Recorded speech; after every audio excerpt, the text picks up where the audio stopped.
top.fr. Sud Radio, 10h midi, Valérie Expert. Près de 50 morts dans une fusillade, dans un attentat. On peut qualifier ça d'attentat à Christchurch en Nouvelle-Zélande. C'était hier, enfin aujourd'hui en Nouvelle-Zélande. Le Premier ministre australien a déclaré que le tireur est un terroriste extrémiste de droite et violent. Il a été interpellé, il a filmé son attaque et il l'a diffusé sur Facebook. Et une heure avant de commettre l'attentat, donc il a posté un manifeste dans lequel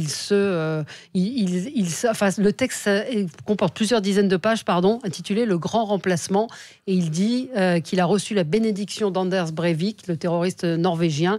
Et il dit aussi vouloir venger les centaines de milliers de morts causées par les invasions étrangères en Europe tout au long de l'histoire. Et ce matin, on voit certaines réactions en France, comme celle d'un journaliste turc qui vit en France et qui interpelle Zineb El Razaoui, Zora Bitan, Lydia Guirous, Éric Zemmour, Finkielkraut en disant, et toute la clique islamophobe, regardez le résultat que ça va donner en France si vous continuez à déverser votre haine des musulmans sur les plateaux. Voilà. Donc cet attentat horrible.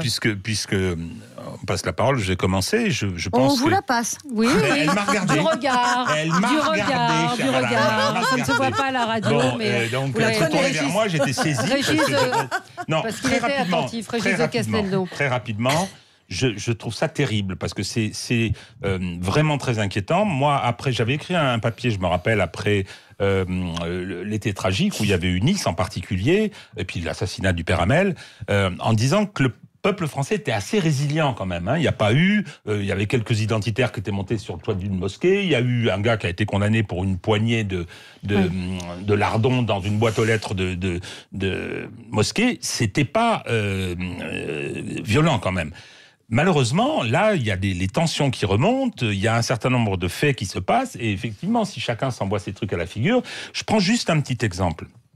C'est que on va reparler 2 secondes des LBD. On a une crise sociale avec des violences assez importantes. On voit ça à la télévision tous les jours et on voit la police utiliser des armes.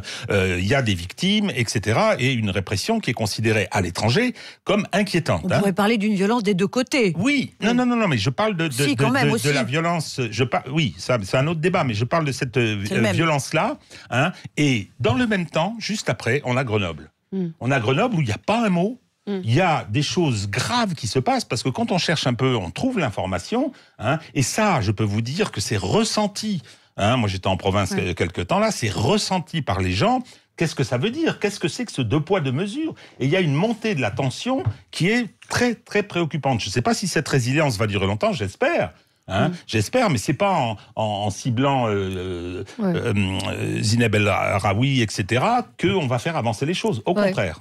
Il avait 28 ans, il a 28 ans, le terroriste. Il est australien, il a 28 ans et c'était épouvantable. Alors, moi, ma position est très simple, c'est que évidemment, il faut condamner avec la plus forte virulence tous les actes terroristes dans le monde. Ce qui est très inquiétant, et je rejoins ce que vous disiez, c'est que la Nouvelle-Zélande, c'est un pays qui est relativement soft, relativement tranquille. Très peu d'habitants. 5 millions d'habitants. Donc la haine religieuse, puisqu'il s'agit quand même d'un massacre de musulmans dans une mosquée, arrive dans un pays comme la Nouvelle-Zélande, ça en dit beaucoup, incroyable, me semble-t-il, sur le contexte quasiment planétaire de ces haines religieuses, de ce communautarisme religieux qui dépasse largement notre pays et qui devient très inquiétant. Alors maintenant, il faut peut-être faire attention aussi. Bon, il s'agit bien d'un acte terroriste. Le type était très engagé politiquement. Il était d'extrême droite.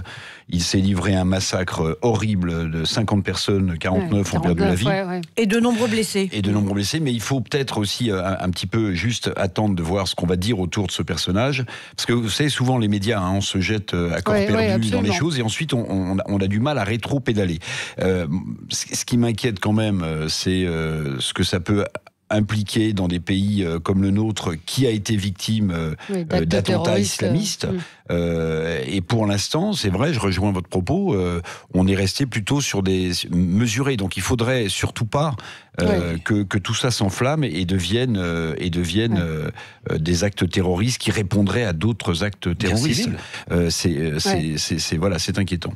Oui, Alexis Bachelet. Oui, moi je pense que, comme l'a dit Eric, on est dans une situation de tension internationale. Et que on le voit dans tous les pays où il y a des minorités, en particulier des minorités religieuses, que ce soit les chrétiens d'Orient, dans les pays musulmans, que ce soit chez nous les minorités israélites ou musulmanes, il y a aujourd'hui des discours, une remontée de discours et parfois de passage à l'acte de violence qui s'en prennent aux minorités. Et je pense que c'est là-dessus que nous, républicains et démocrates, on doit bien réfléchir à la manière dont on débat, y compris dans les médias et aussi sur les réseaux sociaux. Ça veut dire quoi ? Ça veut dire quoi ? Ça veut dire que je pense qu'il faut éviter d'hystériser les débats autour des questions religieuses. C'est clair qu'aujourd'hui, en France, il y a beaucoup de moments où c'est impossible de débattre sereinement sans tomber immédiatement dans une forme de caricature ou de stigmatisation. On peut dire qu'on est en combat contre l'islam radical sans laisser filtrer dans je pense que typiquement il y a des figures médiatiques comme Éric Zemmour qui a été plusieurs fois en procès pour incitation à la haine raciale et qu'on voit très bien que dans un certain nombre d'ouvrages et de manières de poser les problèmes, on n'est pas dans le débat sur pour ou contre l'islam radical. Je pense que toute la société française est contre l'islam radical. En revanche, assimiler tous les musulmans, même les pratiquants, à des agents dormants de l'islamisme, eh ben, ça peut amener à des dérives et à des dérapages. Ça l'est déjà dans les violences verbales, quand vous allez sur Twitter, quand vous allez sur les réseaux sociaux. Il y a des choses qui sont quand même... C'est très réciproque. Hein. Oui. C'est parfois réciproque, et donc c'est très regrettable. Pierre Licia, sauf que le risque, c'est que si on est pris en otage dans ces radicalismes, dans deux discours radicaux, un discours stop à l'islamisation au grand remplacement versus un discours laissons faire tout le monde ce qu'il a envie, eh ben, je pense qu'on va y perdre ce qui fait, à mon avis, le pacte républicain, c'est-à-dire que on vit dans des sociétés, en France, mais aussi dans d'autres sociétés, où on a le droit de croire, de ne pas croire, et d'être respecté dans ses croyances. Est-ce que le burkini qui est accepté dans une piscine du nord de la France... on ne doit rien dire, on doit laisser passer. Enfin, je vous pose la question. C'est, où est la limite et où est la conviction quand des gens, que vous citez évidemment Éric Zemmour, parce que vous allez sur le plus extrême. Il y en a quelques-uns qui ont fait un fonds de commerce. Vous avez Zined El Razaoui, vous avez des gens qui sont dans le même sac, mais qui sont des gens qui sont... Robert Ménard qui parle systématiquement du grand remplacement. Et moi, je vous parle de Zined El Razaoui. Donc vous me répondez quoi ? Mais Zineb El Razaoui, elle a le droit de dire ce qu'elle pense. Et elle a le droit de ne pas être menacée. Mais je pense qu'elle a tout à fait le droit de défendre ses positions. Je ne pense pas qu'elle soit, elle, dans l'incitation à la haine. Bon, elle a clairement un problème avec le voile, comme d'autres. Mais ce que je veux dire, c'est que typiquement, est-ce que l'affaire du hijab du Décathlon méritait... l'hystérie médiatique que ça a provoqué. J'en suis pas sûr. Mais on est dans un contexte, faut pas l'oublier. On est dans un contexte français. Il faut faire attention. De fragilité sociale, de fragilité économique, de remise en cause d'un modèle qu'on croyait bien établi, alors celui d'une république laïque, avec des judéo-chrétiennes à l'origine. Pardon Alexis, mais le hijab que Décathlon a voulu commercialiser, on oublie une chose quand même, c'est que c'est un signe ostentatoire religieux, le hijab. Donc on peut pas traiter la question mais comme si... Mais pas interdit, on a le droit de courir avec un hijab. C'est que, à mon sens, dans le contexte qui est le nôtre... Moi ça me plaît pas non plus, mais vous voyez où on en est du... Il y a des libertés quand même dans ce pays. Moi j'ai regardé dans le détail, sauf à me tromper et être repris par des experts du Coran, mais le hijab, c'est ce qui symbolise à l'origine la séparation entre l'homme et la femme. C'est ça, le hijab. Ça symbolise la séparation de l'homme et de la femme. Est-ce que vous, en tant qu'ancien député socialiste, j'en suis sûr, très attaché à la République laïque qui est la nôtre, vous pouvez, sans sourciller, vous dire que tout ça n'est pas très grave, que la société française... ne se fracturera pas devant de telles choses. Puis attendez, quand même, le hijab, c'est quoi chez Decathlon ? C'est quand même un produit commercial. Enfin, c'est quand même. Vous allez pas me dire que vous cédez au libre marché et à la commercialisation de tout ce qu'on peut imaginer. Vous, en tant qu'ancien député socialiste, ou alors j'ai perdu mes repères socialistes. Je me bats pour que les femmes en Iran aient le droit de ne pas porter le hijab. Oui, je soutiens cette.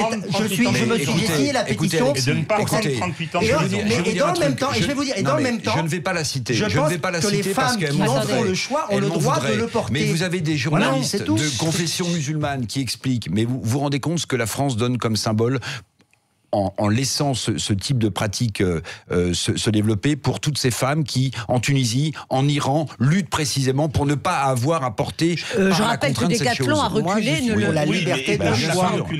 Mais là, je parle de Décathlon. Je suis pour la liberté de choix. Mais Alexis, on est dans un pays où les femmes en France se sont battues pour avoir une égalité. Attendez, moi, je voudrais revenir. Juste un truc, qu'est-ce que c'est le hijab? Moi, je suis tout à fait désolé. Je voudrais qu'on reçoive le débat. Le hijab running, c'est quoi? C'est ce que dit monsieur Ramadan. Toute femme qui n'a pas les cheveux couverts, c'est une pièce de 2 € qui passe de main à main. Courir avec le hijab, c'est un message qu'on envoie à toutes les autres femmes qui n'ont pas la tête couverte. Vous êtes des putes. Voilà. Si, monsieur. Je suis tout à fait désolé. C'est exactement ça. C'est extrémiste comme position. C'est pas une position raisonnable. Moi, quand j'entends ce genre de débat, pardonnez-moi. C'est un symbole religieux. C'est même pas vrai. C'est votre ressenti à vous, mais c'est pas vrai. Moi, quand j'entends ce genre de débat, on est parti quand même d'un attentat. Voilà. Moi, quand j'entends ce genre de débat, je me dis qu'on est très loin du sujet origine de départ et que si, quand même, et que la façon dont les choses sont, j'allais dire, appliquées au territoire français, ou réduites à un sujet qui vient de nous arriver, nous ici en France, me paraît extrêmement étroite.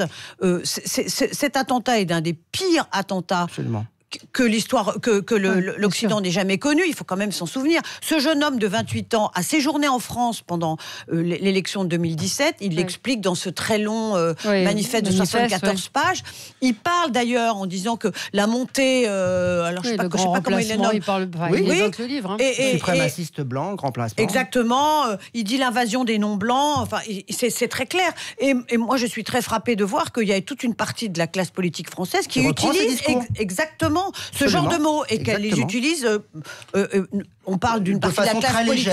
On parle d'une partie de la classe politique. On pourrait parler aussi d'une partie des intellectuels, entre guillemets, ou des soi-disant intellectuels. Oui. Et je me dis que ce climat-là est autrement plus préoccupant pour nous tous. Et quand vous dites il faut protéger le ciment de la démocratie, moi, il me semble que ce ciment-là, il est très, très, très effrité, très lézardé, qu'il n'y a plus grand-chose qui reste aujourd'hui dans notre pays, et que les tensions sont si fortes que tout peut basculer d'un côté comme de l'autre. Et j'en terminerai en disant que quand Emmanuel Macron ne cesse de mettre en scène son duel avec Marine Le Pen, quand il parle de l'opposition des nationalistes et des progressistes, de mon point de vue, il joue avec le feu. Oui. Il pense qu'en 2022, il va se retrouver face à Marine Le Pen et que bingo, il sera réélu. Je trouve que c'est un pari franchement alors là, dangereux et alors pour le coup presque cynique. Enfin, il a abandonné cette opposition frontale entre lui et Population. Hier soir, l'émission Nathalie Loiseau, Marine Le Pen, c'était exactement ça. Il n'a pas du tout abandonné. Moi, je trouve qu'il a mis un peu d'eau dans son vin. Un mot pour répondre à Chris qui nous dit comment la mort d'humain peut passer sur un sujet d'un foulard, c'est dingue. Exactement. Je suis d'accord avec vous et en même temps,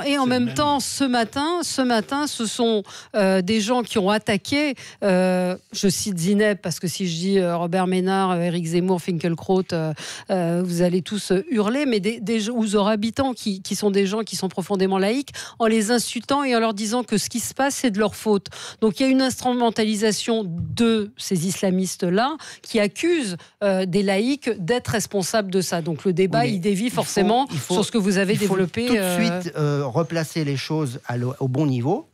C'est que je suis profondément laïque, comme vous, Valérie, pas moins que Zora Habitant, pas plus que Zineb El Razaoui. Je suis dans une république laïque et je suis profondément attaché à la laïcité. Et c'est parce que je suis profondément attaché à la laïcité que je veux la défendre pour ce qu'elle est, c'est-à-dire une loi qui protège, et notamment qui protège les minorités religieuses dans notre pays. Oui, c'est pas vrai. C'est pas vrai. On n'est pas d'accord, mais on va pas faire c'est la loi de 1905. Qui interdit l'espace public au militantisme religieux. Non, qui interdit. Quand vous dites on veut interdire le voile dans l'espace privé, vous n'êtes pas sur la loi de 1905, vous êtes au-delà. Qui interdit les signes ostentatoires. Absolument. Dans l'espace public. Allez, on se retrouve dans un instant, on va parler de la TVA. À tout de suite. Sud Radio.